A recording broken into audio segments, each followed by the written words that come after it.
On this Tuesday night, out of Afghanistan, but now in limbo. We are heartbroken. We are really hopeless. This former interpreter for the Canadian Forces and his family made it to Ukraine, but can't get to Canada. How long more we will wait in this situation? Vaccine politics, families torn apart by misinformation. It's so hurtful when a family member makes a decision based on their socio or political or religious beliefs. The impact in one part of Alberta where only 56% of people are vaccinated. Plus, one of the worst public health failures, a scathing report on the UK's early response to COVID-19. And Lego for everyone, building blocks for a gender-inclusive society. Global National with Dany Fortin. Good evening and thanks for joining us. We begin with whether the world is prepared to help Afghanistan now that the Taliban is back in charge. World leaders, including Canada's Prime Minister, took part in a virtual summit today, facing pressure to pour more money into the country to keep it from economic collapse. Afghanistan has long been completely dependent on foreign aid, which was frozen when the Taliban took over. Now banks are running out of money, food is in short supply, a humanitarian crisis is looming. Today, the EU pledged a $1.4 billion aid package. The U.S. president says aid should be provided through independent international organizations and not directly to the ruling Taliban, which most countries have refused to recognize. In August, Canada pledged $50 million in humanitarian aid to Afghanistan. It's also promised to resettle 40,000 vulnerable Afghans. About 2,400 have arrived so far. Others have managed to make it to a third country but are now stuck in limbo. One of them is a former interpreter for the Canadian military. His family survived a daring escape from Kabul only to become stranded in Ukraine, waiting for word from the Canadian government. Crystal Goomansingh is in Ukraine with our top story tonight. Everyone around little 2-year-old Mohammed works to keep him smiling and entertained. The happy sounds bounce off the hotel walls, lightening the otherwise heavy mood, even just for a few minutes at a time. We are heartbroken. We are really hopeless. His father, Jawed Ahmad Haqmal, in his donated Canada's Wonderland sweater, dreams of a life in Canada. But right now, it feels so far out of reach. Yeah, many times like my wife, my kids, my mother. Many times like my mother is crying, my wife's crying, that in which situation we are. How long more we will wait in this situation? Haqmal and his 11 family members were rescued from Kabul with another family, not by the government of Canada or the Canadian Forces, for whom he served as a translator from 2009 to June 2011, but by the Globe and Mail. The Haqmals happened to be with the newspaper's translator when Ukrainian Special Forces conducted an extraction in August. We were so happy. We thought that now we are safe. Safe, but not free. Do you know if they have all your paperwork and it's just me being processed, or are you missing paperwork? Did they tell you? This is the thing I every time request from them, that please give me a logical answer. I even did my biometrics in Afghanistan. Already embassy was open. I did this. I received my health insurance papers from the Canada for the kids. Even I don't know for how long more I will be waiting. The family has been left languishing here in Kyiv for so long that their Ukraine humanitarian visas have expired. Now they're fearful to even leave the hotel to go for a walk in case the police stop them. Many times I'm telling my kids, my wife, my brothers that please be in room. Don't go outside. If police catch you, so this is again a big problem. It's not just the safety of his family with him, but those he was forced to leave back in Afghanistan. He's been told regularly about relatives being harassed because of his work as an interpreter. All the while, he's simply trying to scrounge up money to buy food, medicine, and diapers. The hotel, for now, is being covered by the Globe and Mail. Like I'm begging, calling to every friend, to everyone I know that please help me. I'm in a very bad situation. A bad situation that leads to dark moments. Very difficult. Believe me, if there was someone instead of me, he would already shoot herself because it is very difficult. Until the family's application to come to Canada is approved, they have no access to Canadian government supports. And because they're not claiming asylum in Ukraine, they're not eligible for any local services either, leaving them in limbo, waiting and hoping that soon their reason for smiling and laughing will be more than make-believe. Crystal Goomansingh, Global News, Kyiv. Tomorrow we'll have more on the Haqmal family and hear from a former Canadian government employee who says someone should be fired for how refugee applications are being handled. The Canadian Major General, who is fighting to get his job back as head of logistics for Canada's COVID-19 vaccine rollout, has lost a first legal round. Today, the federal court refused to hear the case of Major General Dany Fortin, who was removed from his post after a complaint of sexual misconduct surfaced last spring. Michael Couteur explains the ruling and where the case might go from here. Major General Dany Fortin's lawyer says her client is disappointed with the federal court's decision, and he's still convinced he was removed from his position without due process. He was not afforded procedural fairness, and that the decision to remove him was unreasonable. So he remains steadfast in that. Fortin is requesting he be reinstated as the head of Canada's COVID-19 vaccine distribution task force after he was abruptly removed from the high-profile position in May. It came following an allegation of sexual misconduct against Fortin dating back more than 30 years.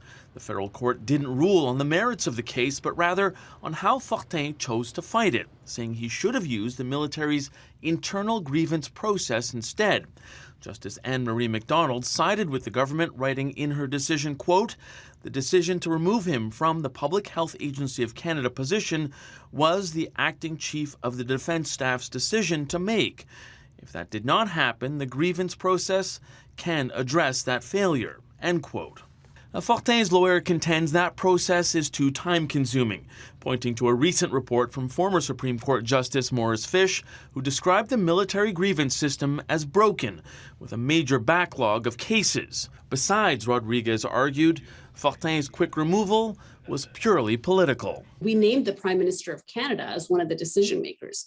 So in essence, sending this to grievance would be saying that the grievance process, which is an internal military process, would have authority to quash the decision of the Prime Minister of Canada.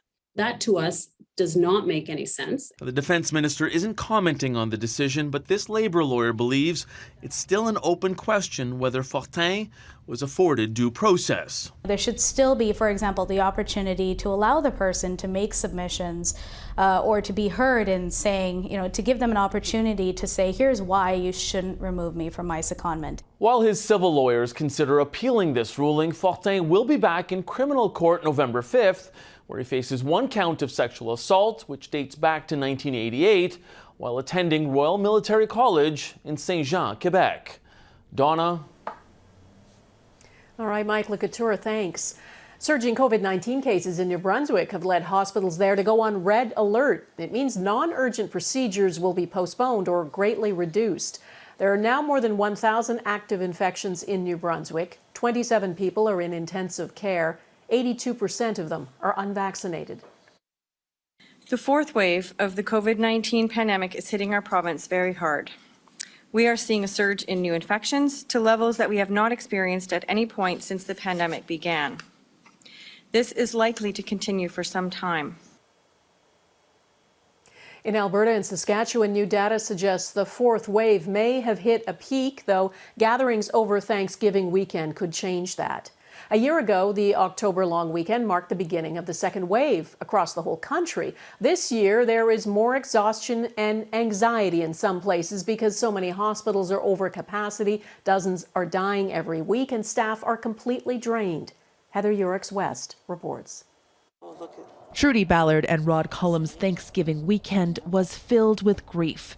Their father, 85-year-old Jim Cullum, died last week of COVID-19. My dad was the kind of guy that would give anything to anyone. Personally, I feel I couldn't have had a better dad. His children pleaded with him to get immunized, but like so many others in his central Alberta community, Cullum was deeply opposed to the vaccine. In his rural conservative part of the province, vaccine coverage is only about 56%. There's a lot of attitudes that the government is intrusive, and this is just another action on the government's part to intrude in individual lives. So Dad felt that. But that lack of protection has only helped the Delta variant spread. People are dying in Alberta at 3 times Canada's national per capita rate. The death rate is more than 4 times higher in Saskatchewan. It's simply a percentage game, and there are so many people with the virus now that even a small percentage of people getting sick or losing their life will translate to a large number when we're talking about tens of thousands of people that are actively infected. Across the prairies, hospitals remain under tremendous strain, and there are fears that the recent Thanksgiving holiday could lead to yet another surge. I think right now the key piece again is our ICU capacity. So we're at a point, literally, I think, we're probably like a few patients away from having to trigger, significant measures in terms of getting people out of the province.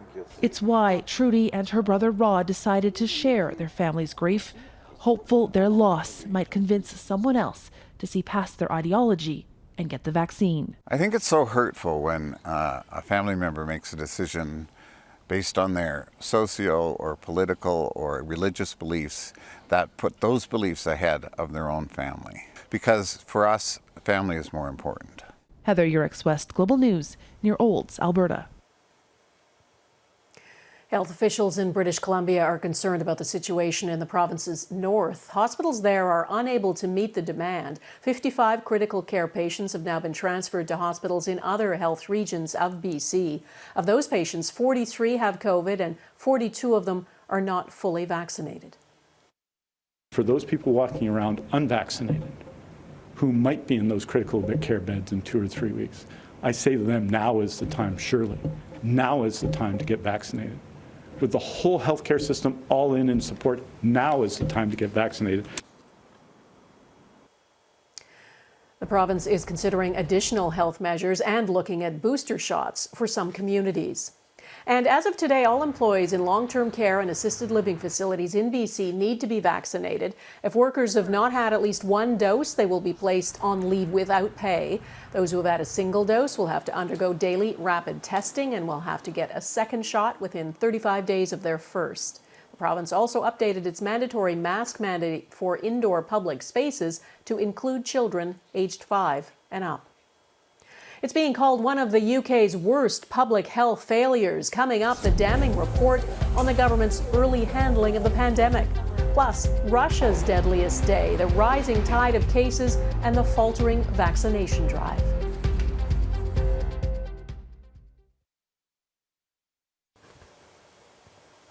COVID-19 is taking a staggering toll on Russia. That country saw 973 new COVID-related deaths on Tuesday, breaking another record set almost every other day so far this month. The Russian government blames the surge in cases on a slow vaccination rate. Just 29% of Russia's population is fully vaccinated. Despite that, the Kremlin is still ruling out any plans for a nationwide lockdown, leaving it up to regional authorities to enforce restrictions. The United Kingdom has had its share of missteps in handling COVID-19, especially at the start of the pandemic. Now, a scathing report released by British lawmakers paints a bleak picture, including the government's apparent decision to allow COVID to spread throughout the population, costing thousands of lives. Redmond Shannon has more. In March 2020, 6 weeks after the British government's first meeting with scientific advisors on COVID-19, Prime Minister Boris Johnson wasn't too worried about social distancing. I was at a hospital the other night where I think there were actually a few coronavirus patients, and I shook hands with everybody. On live TV, he even mused about the strategy of allowing the virus to run free.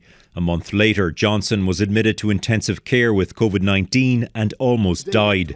After a week in which the NHS has saved my life.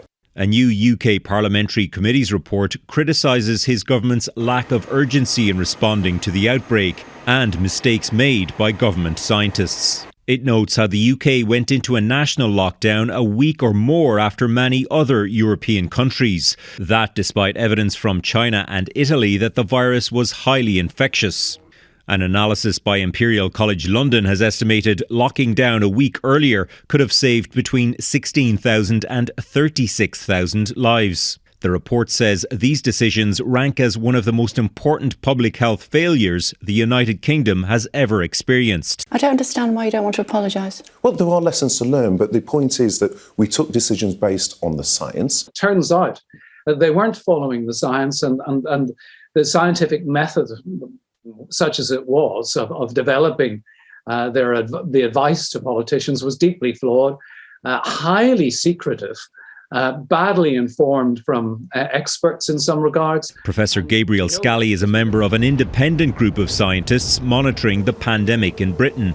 He says the government was more concerned about data than it was about action. The major scientific advisory group on emergencies didn't have public health physicians on it at all. The report also criticises huge failings at care homes, where more than 40,000 people died in less than 2 months. One success it focuses on is the early procurement of vaccines and support for the development of the AstraZeneca vaccine, a workhorse across the UK. A full independent public inquiry into COVID-19 is set to begin in the spring. Redmond Shannon, Global News, London. There's some new advice from the US about taking low-dose aspirin to prevent a heart attack. If you don't have a history of heart attack and stroke, you shouldn't be starting on aspirin just because you reach a certain age. Mounting evidence shows daily aspirin use can cause serious harms and risk increases with age. Under new guidelines, doctors are being told not to prescribe aspirin to adults aged 60 and older since the risk of bleeding outweighs any potential benefits. Still ahead, watch your head. A BC woman gets a rude awakening from the cosmos.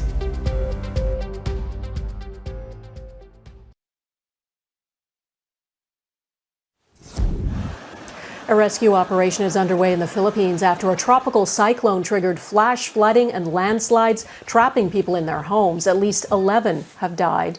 The storm drenched villages on the island of Luzon. 6,500 people were forced from their homes, and the storm is now barreling over the South China Sea towards Vietnam. Lava has led to more evacuations on the Spanish island of La Palma. Authorities ordered 700 people to leave their homes today after lava began flowing toward their community. More than 1,100 buildings have been destroyed since the volcano began erupting 3 weeks ago. A woman in Golden, BC says a meteorite nearly hit her while she was fast asleep at home. This is how close the rock came to Ruth Hamilton's pillow when it crashed through her roof earlier this month. Police first suspected the debris came from a construction site on a nearby highway, but after further investigation, they concluded it fell from the sky during a meteor shower. Hamilton thankfully wasn't hurt, and she plans to keep that rock as a memento. Up next, a toy industry giant promises new building blocks to break gender stereotypes.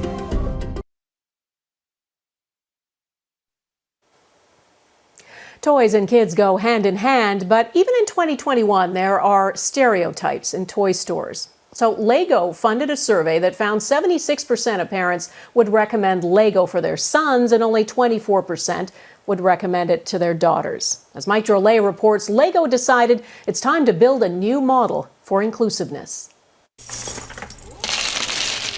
At its core, Lego has always been pretty basic. A brick is a brick is a brick, after all. But somewhere along the line, the marketing became more targeted. Zach, he's a Lego maniac. No longer was Lego for everyone, it was for Zach or for Emma.